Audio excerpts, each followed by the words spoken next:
Good morning, folks. Thanks very much for everybody who responded to my email, and thanks very much for everybody who said they would really enjoy to watch the recording of this little presentation about, excuse me, just a refresher on the growing season grazing plan. I hope you've all enjoyed some really good rain and you've got some good soil moisture, and really we're just waiting for the heat to come back into our environment to really crank up the grass growth rate. And as soon as that happens, we run the risk of overgrazing our best species. Remember, overgrazing happens plant by plant. We don't overgraze paddocks, we overgraze individual plants in those paddocks, and it'll happen to your best plants first. So those really nutritious, fast-growing, highly productive plants are the ones generally that get overgrazed first. So overgrazing is all about time, and we manage the time. We choose to open the gate, we choose to close the gate. And why do we need to do grazing planning? Well, managing animals, livestock, the weather, the finances, the social implications of managing land and animals is hugely complex. And as I always say, you couldn't count buses, cars, and bicycles coming down the road simultaneously. Virtually no one can. And managing livestock is hugely, hugely complex. And not only is it complex, but it's dynamic. So today is going to be different tomorrow, and next week's going to be different from this week. So constantly change. Your animals are calving, they're putting on weight, they're losing weight, the temperature's changing, soil biology is changing, everything's dynamic. And therefore, looking down at the bottom here, we need to be aware of this process of creating a plan, monitoring it, and bringing ourselves back on track as that situation changes. And if needs be, we go back to a replan. So planning, generally happens twice a year. We have a growing season when the plants are growing, and the focus of the growing season, as I said, is stopping overgrazing of plants. And then we have the non-growing season, when basically you're eating into your stockpile, excuse me again, and it's just a budgeting exercise, folding in all the other complexities, but really looking at how much grass you got or how much feed you got, how many days it's going to last for, and working out your stocking rates, etc., etc. So the growing season is really just focusing on stopping of overgrazing while managing, the finances, the social, and all the environmental issues, planting trees, seeds, etc., etc. So this morning, just probably take us an hour or so just to work through the aid. Now, some of you would have probably the handbook. And again, that's fine. The steps are pretty similar, although I have emailed you a copy of the growing season aid. So there are two aids now, growing season and non-growing season. If you had the old handbooks, they were all put together inside the handbook, which did make it a bit confusing. But having it separated, you can put the non-growing away and just focus on the growing season. When we open up the growing season, we see there 15 steps, and again, really important to follow through the steps. It helps us manage complexity. Some of the steps you might find are not applicable to your situation. That's fine. Just skip them, but just work your way through the steps, because each step builds on the prior one.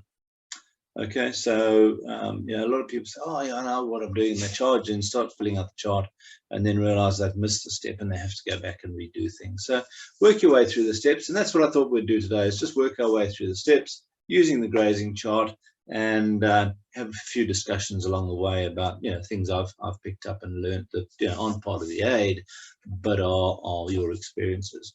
Before we kick off, I always really recommend, before you sit down to do any planning, is that pre-planning. So sitting down and thinking about, we're planning for the next 6 months or so for the growing season.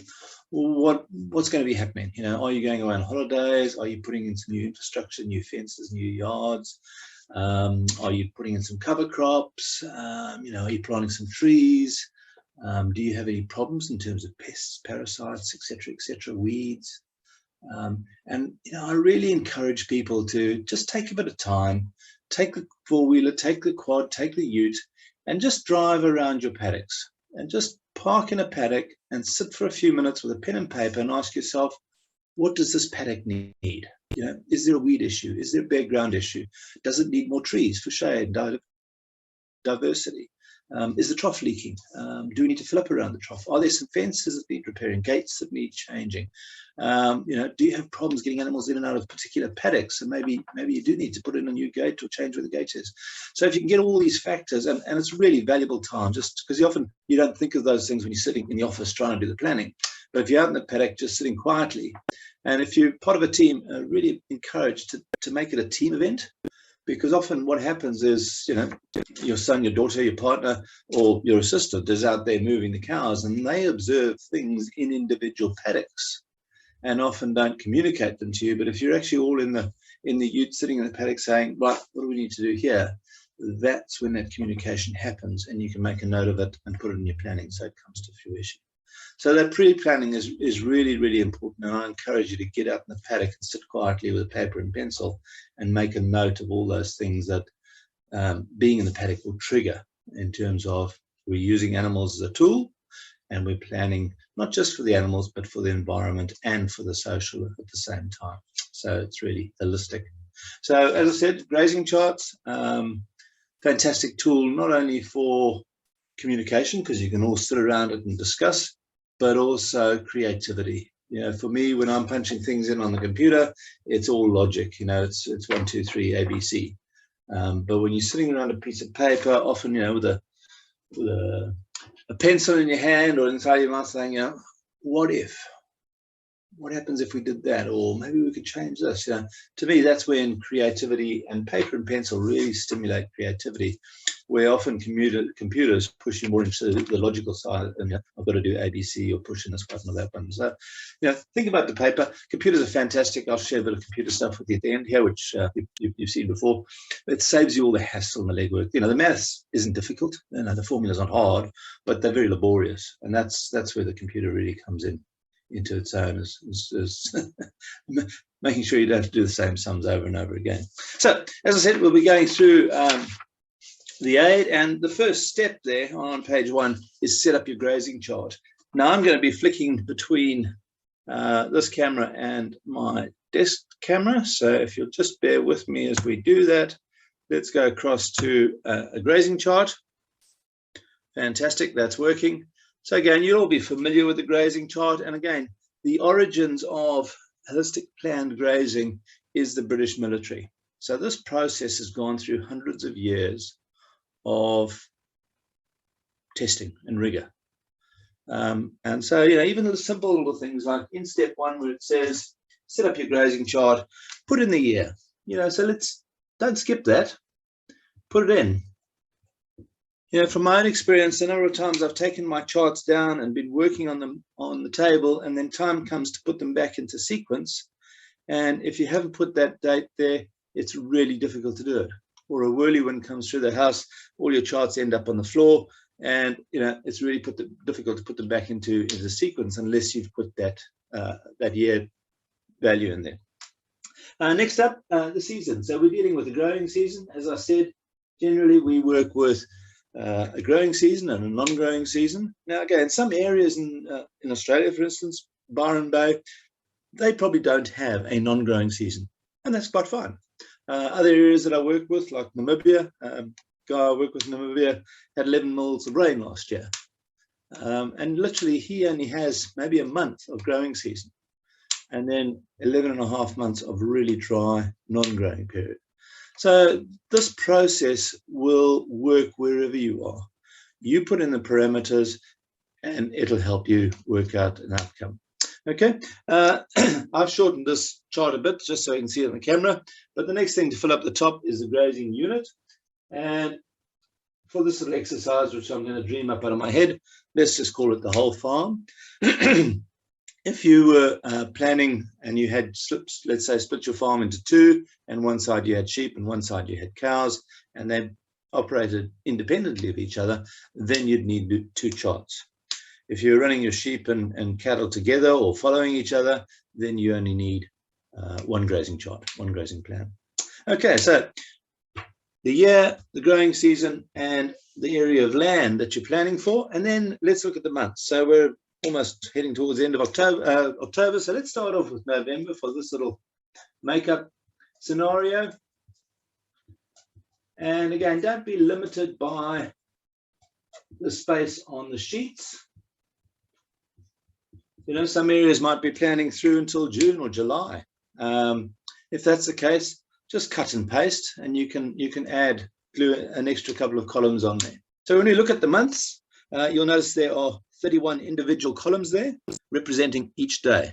So again, once you put in the months that you're planning for the growing season, go in and take out, if a month doesn't have 31 days, just draw a line through that month. There is no such thing as the 31st of November.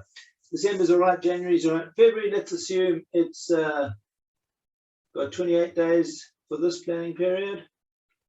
So we're just going to take out those last 3 columns there.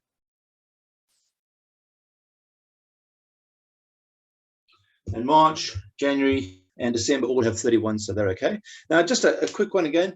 Don't be confused. These darker lines don't represent a week. They represent pentades or 5-day periods. So there are 5 individual columns between the darker ones here. And the reason for that is just to help you count easier. So, you know, if you want to put something in on the 22nd of December, you just go 5, 10, 15, 20, 22. 22nd, you've picked it. Okay. The next step in setting up your grazing chart, and generally we work more or less on the left-hand side for the growing season and more on the right-hand side for the non-growing season. So we're going to be focusing on the left-hand side. Put in your paddock names. Now, again, I recommend people to move away from names as soon as you can and get back to numbers, simply because, you know, if you start subdividing, as most of you have done or will be doing to get more paddocks, by the time you've subdivided Bob, Boar's, back, left, Bill's, Heddle, you know, it becomes really laborious to even remember, let alone write them down. So, you know, if you've just got, you know, Bob's back and you've got 1, 2, 3, 4, 5, 6, 7, 100, it just makes labeling the paddocks so much easier. So in this little case study, let's just say we've got 6 paddocks, and that's maybe where some of you are starting. Some of you might be starting with 1 paddock. You know, so wherever you're at, you can do a grazing chart. So we've got 6 paddocks. Next thing I want to do is put in some sizes. So to make the maths easy, let's just go with 10. These are all hectares. You can use acres if you want, whatever you're comfortable with.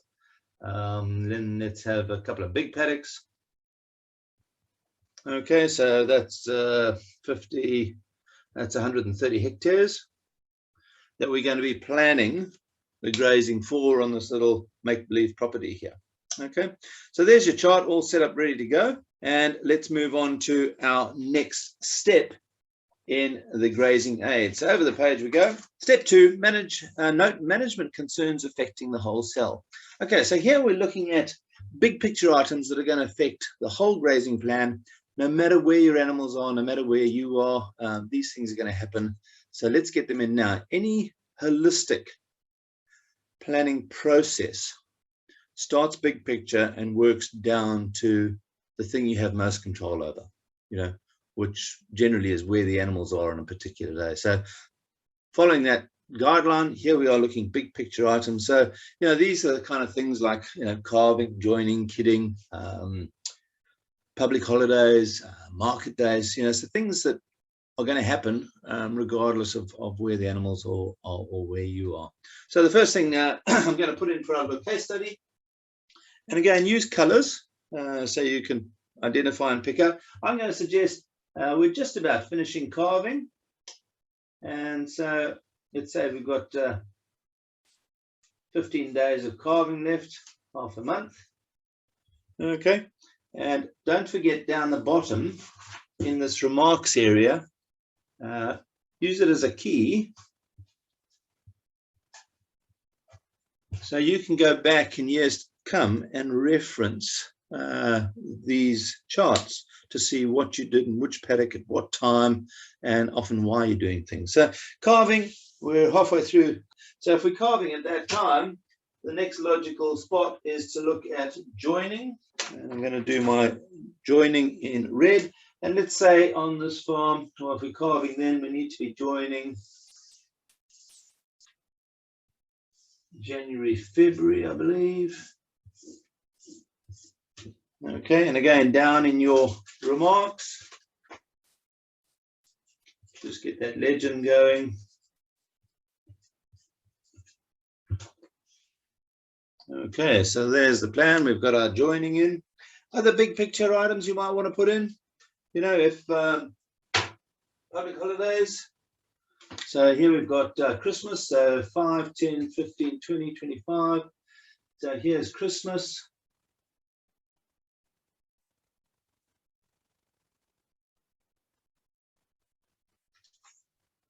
And generally you can just put a notation at the top there. Try and limit writing on the chart as much as you can, because it does, you know, it can get fairly cluttered. So keep the writing out, keep the writing down the bottom in the remarks column. What other public holidays we have? Oh yeah, we have the Australia Day on the 26th. That's 5, 10, 15, 20, 25, 26.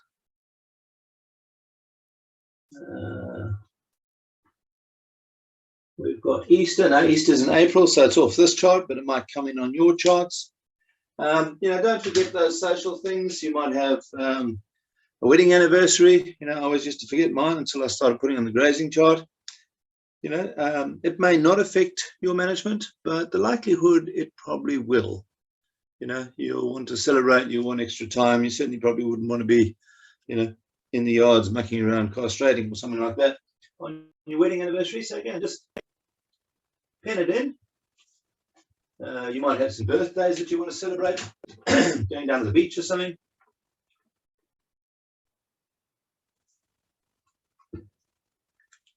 All those social events, you may have market days, you want to put them down, days when you sell cattle or the local sale yards are open. All of those things you can put down in the grazing chart.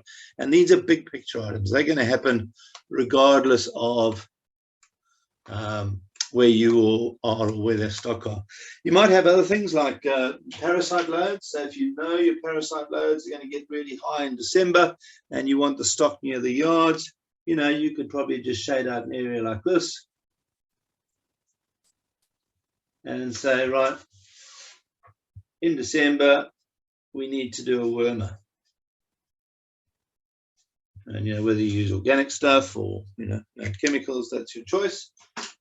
You make the choice around that. But in terms of planning, let's put it down so we get the animals to the right place at the right time for the right reasons. Okay. And the primary focus of the growing season is to stop overgrazing of plants. So there we've captured all our big picture items. I think that's all we need to put up for this, just to give you an example. So let's keep on moving. Let's move on to our third step in the aid. And again, just go through the steps. And this is record herd information. Okay. So with the growing season, because you haven't grown any feed yet, you can't really go and measure how much feed there is to work out how many animals you can carry, because it's going to be dynamic. The feed's going to be changing. So you're really looking historically to say, how many animals did we carry last year? And if you've been on the property, that's great. You can probably figure that out. If you don't have those figures, ask maybe the person who you purchased the property off. You may get a slightly inflated figure on that one, or speak to your neighbors. At the end of that investigating link, there would be your council and your LLS. They'll have an indicator of how many you know, livestock units or animals you can carry per hectare for that country of yours. So, you know, with the growing season plan, the focus is less on the number of animals, because you don't know how much grass you're going to grow in this coming season. So you might be lucky and have a great season, but you might miss out on a couple of storms and actually have a very ordinary season.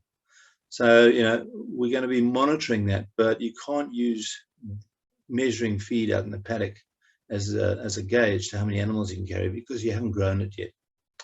So using historical data, you can get a good idea. So where do we record that? We record it down the bottom here in rows 29 to 34. And again, for this little example, keep it nice and simple. Let's say we've got a little herd here. We've got a bull. Okay, so let's put them in the types of animals. So we've got one bull. So numbers 1. And let's say he's got a big fella, 600 kgs. Now again, percentage unit, I'll just flick back the camera here. I would have shared something called Pender's tables with you. And it really depends on how you want to class your stock. You might just class them as an animal. And a bull might be a big animal, so it's 2 units. A cow, an empty cow's a 1, a weaner's a half, and a cow and calf is a 1.5. Again, that simple framework and rating will give you a good enough handle on the grazing side. If you want to be more precise, as I said, Pendergast tables. I think I probably would have shared that one with you in class first. So here we are. We've got, oops, on the other side, we've got the kgs weight of the animal. Okay, and these are all growing steers and heifers. And then across the page, we've got how much weight gain you're planning for them to do. Okay, so from just maintaining over here to gaining 1.5 kgs a day. And they're more intense charts. On the back of that one, there was the cow calf and the bull using the unit. Okay, and I also probably would have shared the DSE for sheep. So again, depending whether you've got merinos, crossbreds, etc., the DSE tables. Now again, that refers to how much your animal is going to eat. So I would have shared the chaff bag all with you, just a standard chaff bag. If you pack that really tightly with plant material and then dry it, it should come out to about 10 kgs, which is about what a cow will eat, 3% of its body weight. So I'm just going to use animal days on this little chart. So just using animal days, our bull, let's say it's 2 units. And let's say we've got a small herd of 40 cows. Okay, so we've got 40. Let's say the average weight's about 450. And they're all just calving, so they're lactating at the moment. So let's call them 1.5s. Okay, so that puts them at 60. So the total number of units we're actually carrying is 62 units. Now you might say you've got 10 kangaroos on the place. We could put in 10 kangaroos. And a kangaroo is about 1/10 of what a cow eats. So if you had 10 kangaroos there, it would eat 1 unit of feed. And you could factor that in. So you can factor in your wildlife, okay, and make sure that there's enough feed for them as well. Now, again, that will change as we go through the months. So in this instance, you're starting off here at a 1.5 as those calves get bigger, 1.6, 1.7. And then when you wean them, the cows will probably drop back to a 1.1 or a 1. Okay, so that'll change. I'm not going to do it for this example, but you could figure that one out. And again, using the Pendergast tables. Excellent. So let's move on to step 4. As I said, we start big picture and work our way down. So we started off with factors that affected the whole farm, the whole situation. And now we're down to step 4, which is exclusions. And this is paddocks or group of paddocks that for whatever reason you don't want stock in at a particular time. It might be you're planting a crop, you're planting a cover crop. It might be spraying some weeds and there's a withholding period on that. It might be you're doing some repairs on the fencing, or you're repairing a trough or putting a new trough in. You may be planting some trees. These are the areas of paddocks or groups of paddocks that for a period of time you can't use. You may consider your neighbours, and maybe something the neighbours are doing might impact whether you can have animals in that paddock or not. If your neighbours have got big bulls or something and they break the fences, you'd rather not have your animals in those paddocks when the neighbour's there, if you can organise all that. So this is exclusion period. So when we look at our little table here, and I'll just flick you across there, we'll come up with a couple of exclusions for the example. And the first one I'm going to say is we've put in a cover crop, and we've got a cover crop. Let me find a green pen. We've got a cover crop, and let's say it's in paddock 2. Paddock 2's got a cover crop in. We've sown some seeds in there, and we really want those seeds to become more established. So we don't want the livestock in there for the first 15 days of November to allow time for those seedlings to really establish. And again, don't forget the key. cover crop. Okay, for our little example, let's say in paddock 5, we've got a problem with the dam there. The dam's leaking. We want to get it fixed, and we've chatted to the contractors, and the contractors reckon they can come in the first 3 weeks of December. So we're looking at paddock 5, the dam in paddock 5, 3 weeks in December, 5, 10, 15, 16, 17, 18, 19, 20.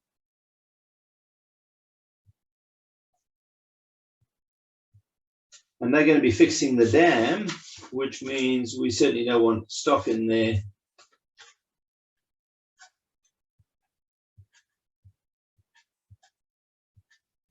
when the contractors are in, because they'll leave the gate open, they'll be messing up the water. The water will be muddy, and maybe not much water in there anyway. So let's keep the animals out of paddock 5 while the contractors are there, save them opening and closing gates, all that hassle. So an exclusion period. We don't want the cows in there at that time. Another reason for keeping cattle out might be you want to do some tree planting. So again, you'd be asking yourself, when do you want to do that?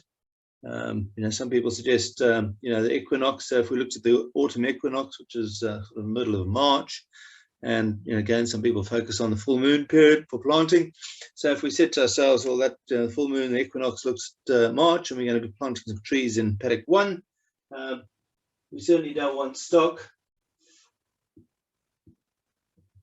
in the paddock when we're planting trees, putting up tree guards, putting up exclusion fences, etc. around the trees. So let's keep the animals out of paddock 1 when we're planting trees, and don't forget to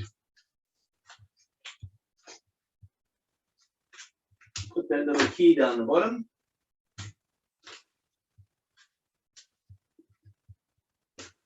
That you're going to be planting trees there. Okay, so that's our exclusion periods when you don't want animals in a particular spot. Other things might be, you may have dams with fluke-in, you want to keep them out of there. You may have good plants that you want to grow up and germinate and have lots of seed and flowers. Say clover or something, you might say, well, let's keep the animals out of the paddock for 2 months, let the clover come up into seed, and then we can eat the clover and take the seed elsewhere. You may have bees, and you want some flowers to come up into some plants to come up into flower, so the bees do well. All of these things you can plan for on the grazing chart. So let's move on to step 5, and step 5 asks to check for unfavorable grazing patterns. So again, if you've been on a property for a while and you see some unfavorable grazing patterns, animals might be congregating in certain areas. Now's the point to have a think about it and say to yourself, what are you going to do to manage those unfavorable grazing patterns? Often what we find is if we're sharing you may be sharing a water point and have a couple of fences coming into that water point, let's say. And what you'll often find is if you regularly move cattle in sort of this direction, they'll tend to congregate and severely graze and heavily graze the fence furthest away from the previous graze, because that's where the smell of dung and urine is going to be. So they'll tend to focus more on this side of the paddock. As we get to here, again, they'll move away from the smell of dung and urine on that fence line, and we may have these grazing patterns develop. Okay, now if that's the case, now's the time to think about it and say, what are you going to do about it? Okay, in something like this, it might be as simple as saying, well, let's go in the reverse order this year round, if we can. It might be chopping the order around and going to different paddocks, or it may be just putting in some more subdivision, temporary fencing, to limit that. But now's the time to think about it. It may be animals congregating at certain paddocks areas in the farm. Could you put up a temporary fence to change that behavior and to improve that environment? So just keep that in mind, and that's why that step's there, just for us to look back and see if you've had any of those unfavorable grazing patterns, and can you now plan around that. So let's move on to step 6. So step 6 says number of paddocks still available. So we're looking at row 26. I'll just flick back to our grazing chart again. So row 26 down the bottom of our grazing chart. The step is asking us how many paddocks are still available for each month. Okay. Now we've said, paddock 2 here is out because of our cover crop. Paddock 5's out here because of repairs to the dam and the contractors being in the paddock. And then over here in March, we've said we've got an exclusion there for planting trees. Now the trick at this step, okay, of finding out how many paddocks are available, try and be as inclusive as possible. If you think about it, the more paddocks you have available, the less time you can spend in each paddock, and the more flexibility you have in planning. So even though certain paddocks, like here, paddock 2 is out for part or almost all the month, we can still come in and graze it here. So let's count it as still available. This paddock here, although it's out for 21 days, we can still sneak in here and have a graze here. So I'd be counting these as still available. If you had paddocks that you'd taken out for maybe 2 or 3 months to run the horses in, or a bull paddock, or you're going to keep animals out of a paddock for extended period to allow trees to establish, then I'd be taking them out of this step. So in this little example we're running through right now, we've only got 6 paddocks, and when we look at them, all the paddocks are available sometime in each month. So in row 26, we'll just put a 6 there, saying we have 6 paddocks available. If you had marked some of those paddocks out, just drop that down to 5. It's an important part of the maths when we start working out how long we can spend in paddocks, because the fewer paddocks you have, the longer time you have to spend in each paddock. And of course, the longer you spend in the paddock, the more chance of overgrazing. So let's try and be as inclusive as possible. So let's move on to step 7. Note paddocks requiring special attention. Okay, so paddocks that require special attention. So again, this comes into management, and you might have weeds that you want to trample. If we can make a mark then when those weeds are most susceptible to trample, or you want to trample them to get them down, and you might want to chuck a hay bale in there, or possibly you may want to spray them first, and then when they start regrowing, then hit them with the stock, because often animals will eat those weeds when they're really young. So any of those management issues when you really want to use animals as a tool to make change to the environment. So I'm going to suggest for our little example here, before the contractors come in to repair the dam, let's graze that paddock down. A, it'll make it easier for the contractors, but B, the water will be good then, rather than after the contractors have muddied up the waters, it might be a while before it clears.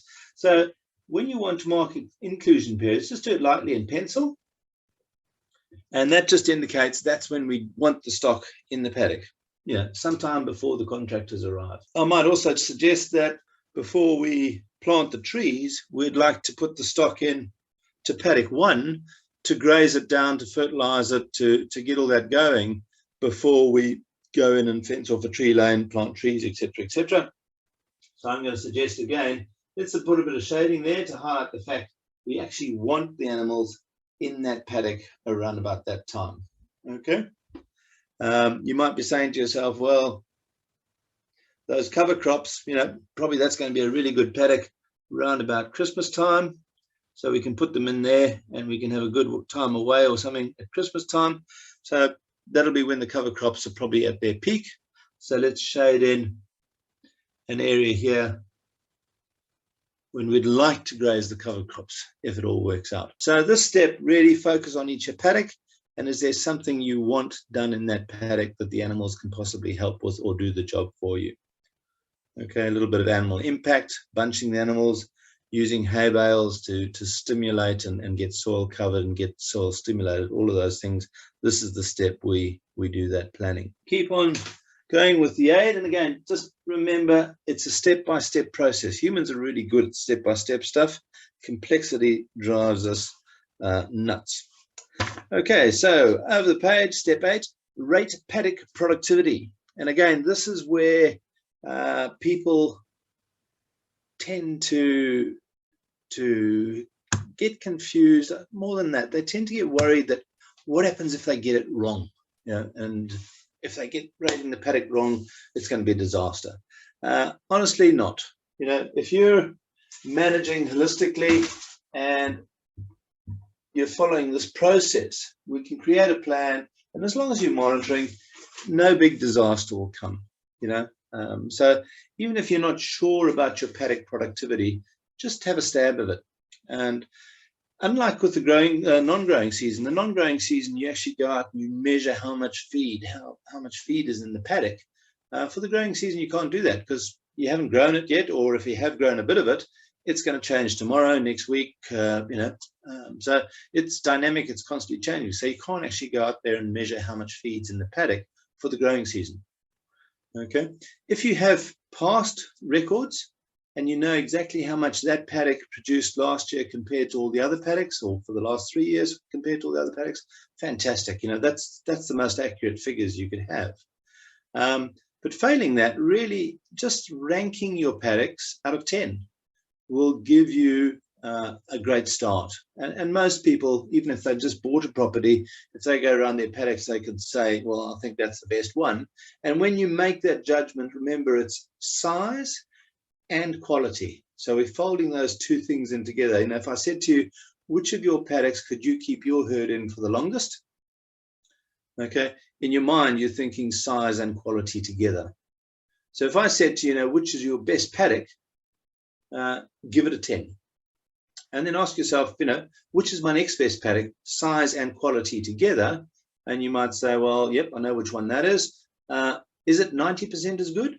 Give it a 9. If it's 80%, give it an 8. 70%, give it a 7. And you might have 2 or 3 that are all 7s.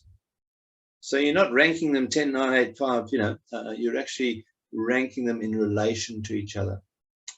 So start off with your best paddock, and you might give that a 10, and you might have a couple of 10s, and then work your way through each paddock, asking yourself size and quality together, and give that a paddock rating. Another way of doing it is thinking just in terms of quality of pasture, and then factoring in size. So you can multiply your rating by the size of the paddock to give you that total rating. But honestly, to start off with, if you don't have those past figures, just ranking your paddocks on a visual assessment out of 10 will give you enough information to get going and make a really good plan. So let's flick back to, well, before we go, I'll just show you the grazing aid. So when we look at the step, there's quite a lot of detail on it. And they start with that first step, just ranking it out of on a 1 to 10 scale. Okay. Then they look at including past information and then also folding in quality and size of paddock. But I'm going to suggest, just to begin with, nice and simple, just rank all your paddocks out of 10 relative to each other. So going back to our little example here are 6 paddocks, 1 to 6, they're the sizes, and where we put our paddock rating is here in column 2. Okay, if you know your past, the number of animal days of feed you've taken out each paddock, you can put it here in your actual. Or if you are going on just a quality assessment, you can put it in estimate. You then multiply these figures by the paddock size to give you your paddock rating. And it's just a rating. It's not telling you how much feed's in there or anything else. It's just a rating of one paddock against the other. So again, just flying off the top of my head here, this is just an example. I'm going to say our best paddock is paddock 3. It's 20 hectares, and I'm going to give that paddock the 10. I then think about the other paddocks, and again, let's give paddock 1 a 9, so it's pretty good. And it's 90% as good as our best paddock, which is paddock 3. Looking at the other paddocks, let's give these paddocks maybe a 6, saying they're 60% as good. And then finally, our 2 big paddocks there, they're pretty poor. Let's give them a 3 and a 2. So that's saying paddock 6, which is 40 hectares, is only 20% as good as our best paddock. So nice, simple, give it a rating, and guaranteed you won't be far wrong. Now, the next step is to add those up. Okay, so when we add those up, we get to 36. And then divide them by the number of paddocks available. So we've got 36 divided by 6 paddocks. Our average paddock rating is 6. So average paddock rating is 6. And again, that's an important figure. We need to know that. So the important figures so far is that one and our average paddock rating, as well as our individual paddock rating. 8, where we rate the paddock productivity. Remember, with the growing season, we haven't grown the feed yet, so you can't actually measure the feed. Or if you have started growing feed, it's constantly changing every day. It becomes more, it becomes less, it grows fast, it grows slow, or you graze it or not. Okay, so we're just looking at that relative paddock quality. As I said, the table gives us the aid gives us a fair bit of detail there. Moving on to step 9, determine the lengths of recovery periods. Okay, so remembering overgrazing is all about allowing plants to have adequate recovery time. And overgrazing occurs plant by plant. You know, there's a lot of research saying, you know, don't take a plant down more than a third. Guaranteed you, somewhere in your paddock, your best plant will be taken down to the ground within an hour of the animals being in the paddock. You cannot stop animals taking those juicy, lovely plants right down to the ground within seconds. Yes, they may take the majority of the plants down a third or whatever, but somewhere in the paddock, you'll have plants that literally are taken down. You will have some plants taken down to the ground, you know, literally, and have 80, almost 100% of their volume of leaf material taken off within an hour. Okay. Now, the majority of plants may still be up there, and they may only have 20% of their leaf removed by that grazing. Okay. But overgrazing is not allowing good enough recovery time. So when we look at these two plants, which one is going to require longer recovery? Obviously, this one. So if we plan our recovery based on these plants, which are often the plants we see in the paddock, we often don't even see these ones. If we base recovery on these plants, when we come back to these plants haven't recovered, they get overgrazed. And if we do this often enough, these plants will leave your mix, your paddock mix. They will leave the paddock, and they are often your most productive, your most nutritious plants if we don't allow for adequate recovery. And often these plants, we don't even see them. You really have to go into the paddock and look down to pick up these plants. Okay, so recovery times are based on severely grazed plants. We often hear people say, oh, we only take a third. Yes, you may only take a third of 99% of your plants, but that 1% will be your most delicious, desirable plants. And if you don't look after them, they disappear. And then your animals will start on the next most desirable plants. And slowly you will lose productivity, you will lose nutrients, you will lose diversity and stability in those paddocks. So base your grazing recovery on the most severely grazed plant, allowing that to recover. So again, you know, knowing your area as I do, I'd be saying somewhere between 30 and 120 days would be a good starting point. So if things are growing fast, we'd give 30 days recovery. And if things are growing really slow, literally the plants are green but not doing much, we'd go out to 120 or 4 months. Okay.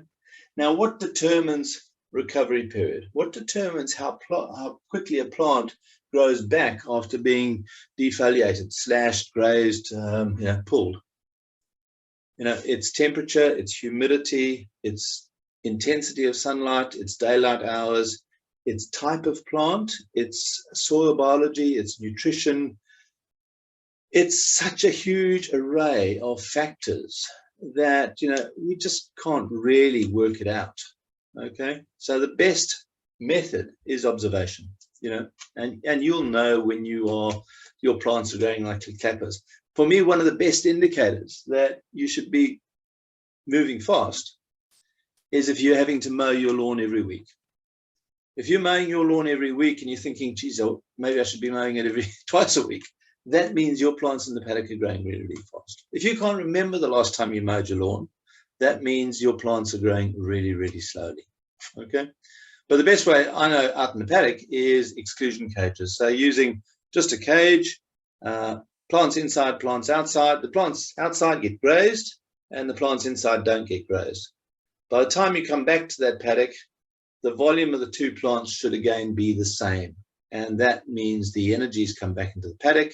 And so it's a really cheap and easy way of looking at recovery, because you can't actually see recovery. You can only see it when you compare a plant that was grazed and a plant that wasn't grazed. Have they recovered to the same volume? And not necessarily height, but volume, leaf volume, because that's the solar panel. So, determining your recovery periods literally comes with experience. And, you might be completely different to your neighbor because your aspect's different, your soils are different, your plant types are different. So, you can't really look over your fence. It's a starting point. But knowing your area as I do, somewhere between 30 and 120. And as you start doing this and becoming more observant, you can change that. In central Queensland, where I started, having come from Africa, I didn't really know what I was doing. So I started at 60 and 90. And very quickly, I went from 90 to 150 because, plants can be still green, but growing so slowly out there. As soon as it gets dry or too hot, the plants literally shut down. And on the other end of the scale, I started at 60 and very quickly I went to 20 because, central Queensland, it can become stinking hot, steaming. And literally, you can hear the plants grow. You'll grow an inch a day. So, recovery can be really, really quick in those environments for certain times of the year. Okay. But because we don't know when things are going to be fast or when things are going to be slow, when we look at the average growing season, and again, I apologize for using blue, we might be here and spring, the plants really take off and then it gets a bit dry and they slow down. Then we have a second rainfall event and it speeds up. And then we might go through that dry period at Christmas and then we have some more rain. And then we're starting to get less sunlight. It's starting to get cooler, so the growth recovery rates get slower. And then we get to winter and it stops. Okay. So when we're looking at that scenario, what is fast? And as I said, for your area, I'd be suggesting somewhere around 30 days. And what's slow? Somewhere around about 120 days. And you can adjust those figures as you get into the planning. Okay. The big risk here is a lot of people will, to get away from this, we're not sure. They'll say, well, let's go around in 60 days or 90 days or whatever it is. Now, if you fix that recovery period, but your plants are constantly doing this kind of thing, how often are we actually not overgrazing plants by coming back too soon or staying too long? Probably 95% of the time. So having these two parameters, which allows us to chop and change and work between, allows us to be, sort of approximately right, rather than, only right 5% of the time. The worst thing we can do is fix that recovery, because if your plants are growing really fast, you'll probably do damage by staying too long in a paddock. And if your plants are growing really slowly, you'll probably do huge damage by coming back too fast. Okay, and appreciate, when in doubt, move slowly is sort of the golden rule.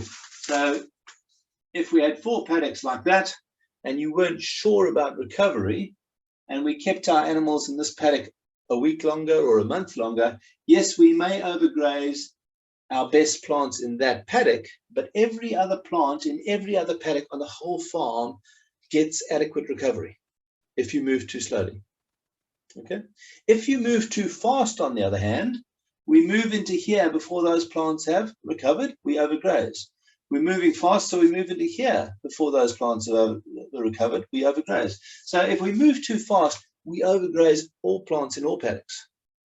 Whereas if we're not sure and we hold the animals back a week, a month, whatever it is in that paddock, yes, we'll overgraze certain plants in that paddock, but every other plant on the whole property gets recovery. And that's a really important point, because often we want to move quicker. The animals want to move quicker. They're always getting into a tucker. So it's that balance between improving our environments and keeping good plants productive in the paddock, or just focusing on animal performance, getting wonderful animal performance, but then the paddock goes, the environment collapses, which is what we see. And then we have to support it with expensive inputs.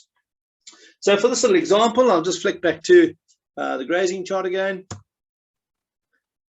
We're going to work between 30 and 120 days. So we record that figure down here in row 27, where it says recovery periods or number of selections. Now, the number of selections is for the non-growing season. So you can actually cross that out.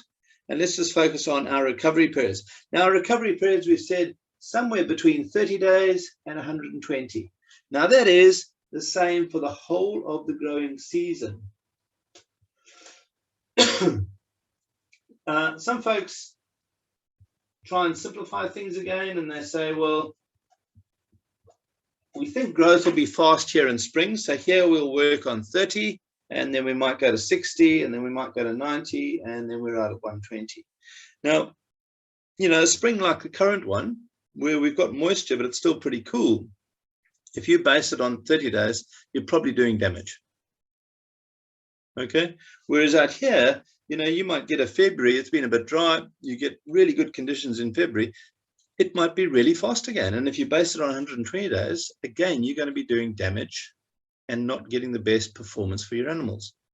So with the grazing planning, we allow this, we put it in the parameters, and then it's up to you literally daily or weekly to assess and say, well, I've seen the weather report, I've been out in the paddock, I've mowed the lawn twice this week.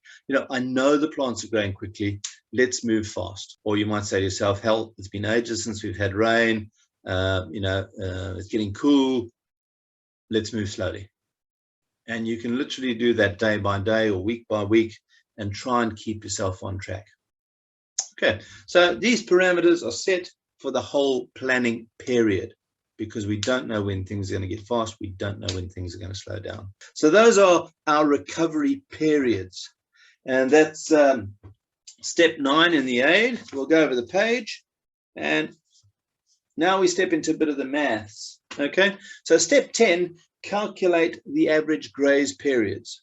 Okay, and the way we do that, looking at the chart, we take the time, which is 30 for fast and 120 for slow, and we divide it by the number of paddocks minus the paddock the animals are in.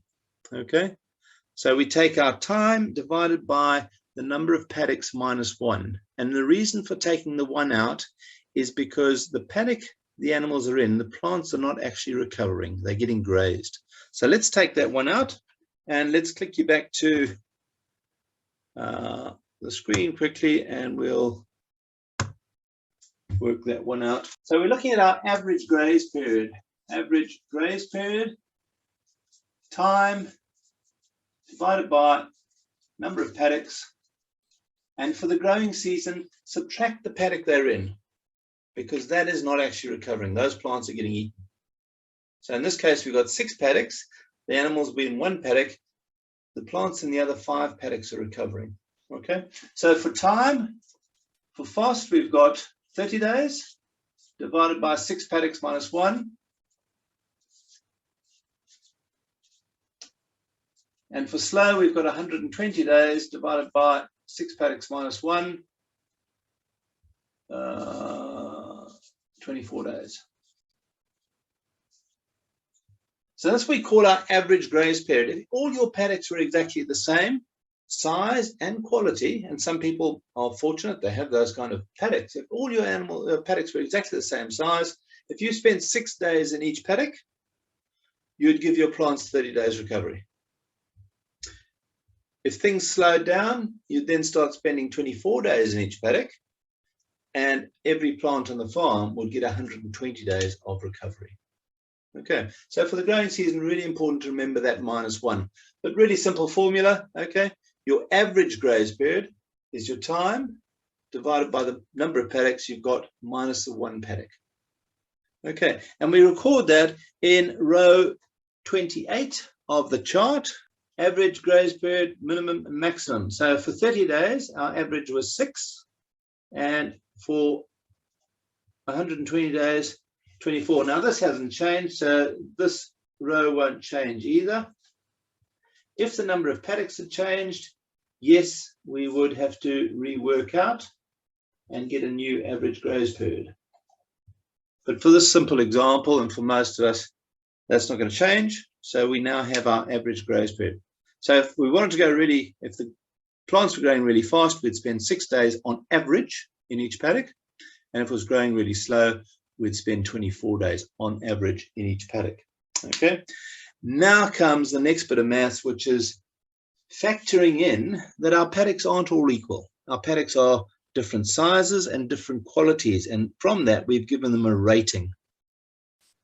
Okay, so here's our rating of the paddock, including size and quality.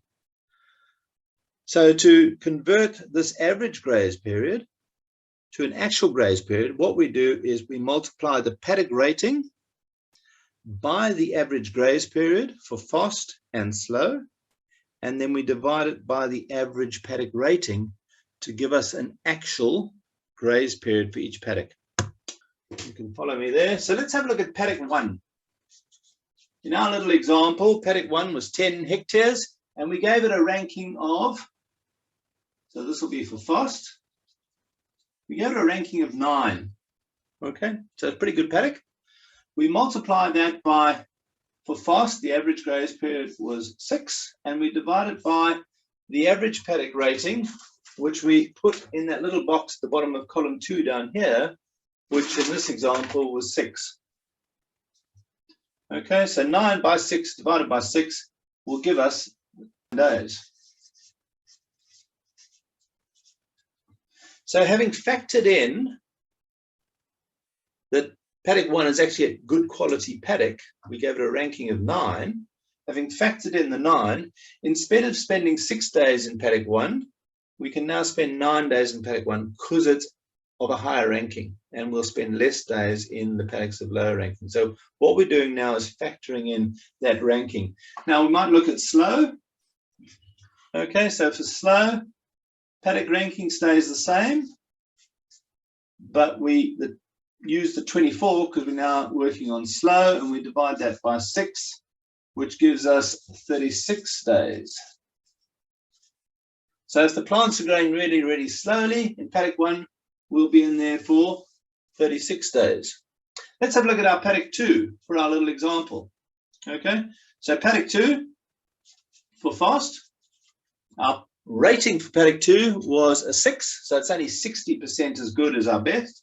So 6 by 6 divided by 6, nice and easy, 6 days. And for slow, 9 by 24 by 6 equals 24 days. Okay, so paddock 2, even though it's the same size as paddock 1, because we gave it a lower rating, which is quality and quantity together, we end up spending less days in paddock 2. Let's do paddock 3 quickly. Paddock 3 is our best paddock. Okay, so for fast, our ranking for paddock 3 was a 10. It was our best paddock. Okay, we multiply that by 6, and we divide it by 6, giving us 10 days. So again, you can see because it's our best paddock, we're going to spend more time in it. We've assessed there's more feed. And for slow, we rated it a 10, we multiplied by 24 and divided by 6, which is going to give us 40 days. And we continue to do that for the next 3 paddocks. So let's just flick us across to our graze chart here. And once again, if we look at our graze chart, we have got those figures that we've been working on, our paddock rating. So for paddock 1, the paddock rating was 9. We multiplied it by the time, which was either 6 or 24 for fast or slow, and we divided it by the average paddock rating, which is 6. So these figures, the average paddock rating, the average graze period for fast or slow, remain constant throughout those equations. The thing that changes and the thing we want to factor in is the fact that our paddocks are of different quality. both size and quality of feed. Okay, so where do we put these new figures? We go across to column 4, left-hand side. So you'll see column 4 there, it's labeled minimum maximum guidelines. And that's where we're going to put our figures from the workout. So when we look at that, the way we put it in, paddock 1 was 9 and 36. So that means if it's really hot, steamy, mowing the lawn every week, plants are growing like the clappers, you can hear them growing, we'll only spend 9 days in the paddock.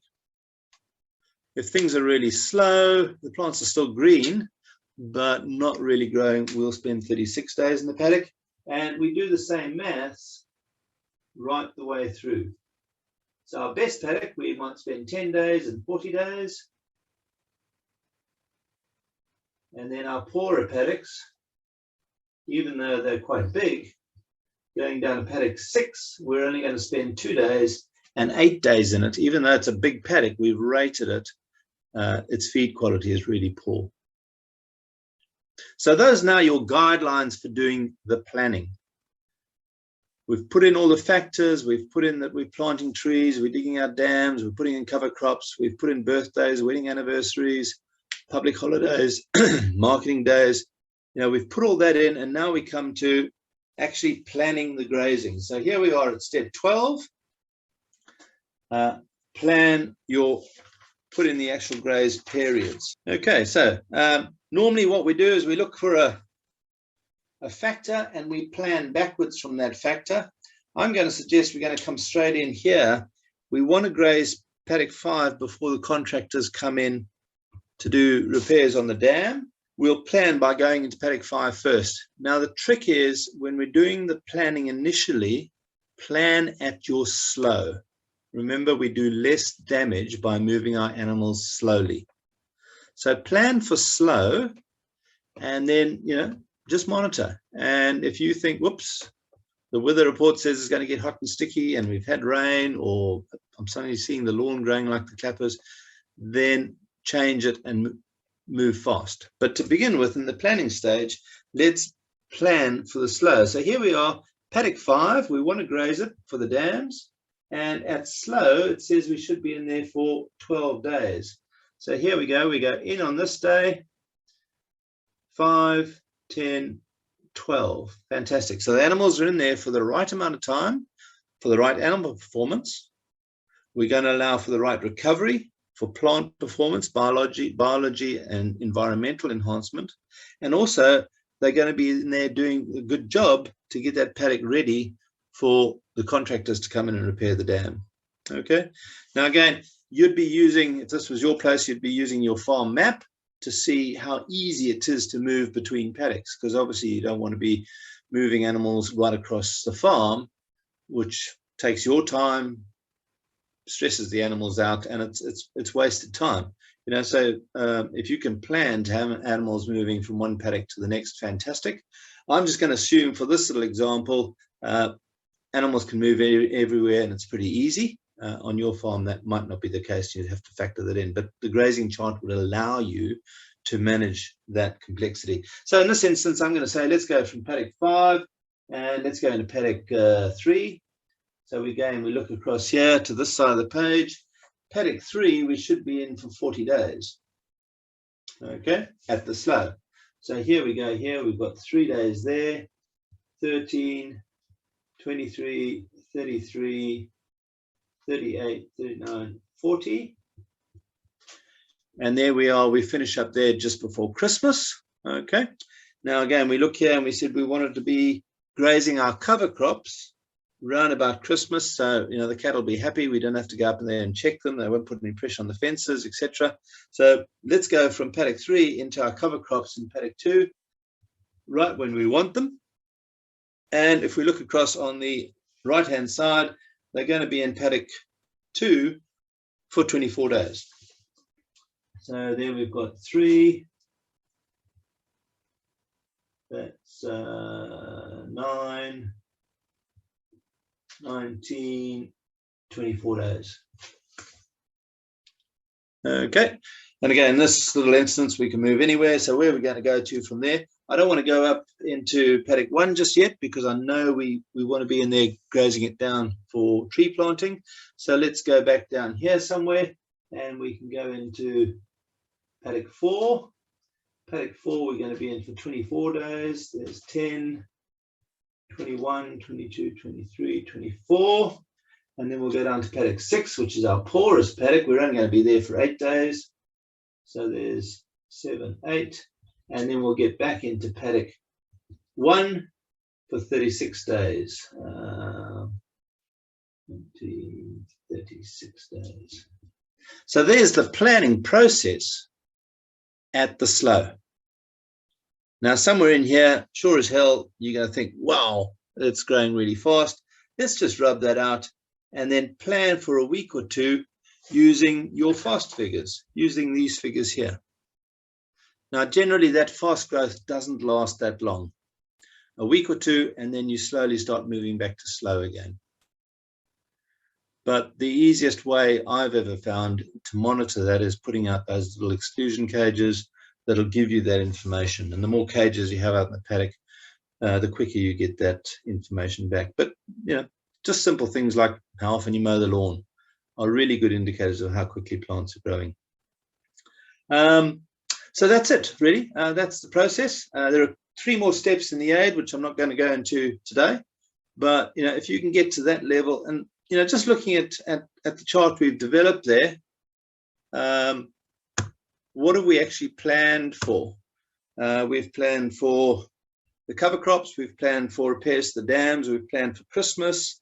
We've planned for tree planting, joining, and calving. So we've only really planned for 6 factors. And I defy anybody to be able to plan your grazing with just 6 factors without using this kind of process, you know. And whether you use an electronic process like Maya or the paper process, it doesn't really matter. You know, the nice thing about the paper process, it only costs you $1.50 each time you plan.